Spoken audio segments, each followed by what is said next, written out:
رمضان رمضان welcome holy month رمضان أهلا رمضان.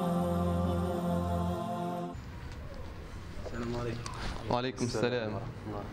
هذوما الناس مثلا كان في رمضان راه يجيك قميص اما شوف الشعر مجبود وحاله حليله حاله مكربه، بعد رمضان ما عادش تراه. اخويا اتق الله ما يجيش هكا، ما نجبدوش العباد، هذه غيبه نقص لك حسناتك وحنا في رمضان تو ما يجيش هكا. اتق الله. الحمد لله رب العالمين. الموقف اللي شفناه فيه عده اخطاء. الخطا الاول الغيبه، ولا كما نقول التقطيع والتريش.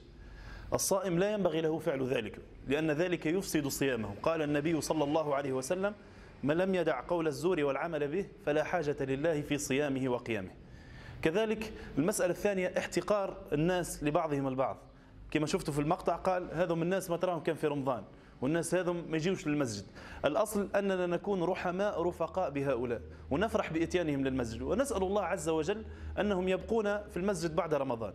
المسألة الثالثة أنه بعض الناس صحيح ما يجوا للجامعة كان في رمضان وهذا خطأ عظيم، فينبغي المحافظة على طاعة الله عز وجل في رمضان وبعد رمضان. والسلام عليكم.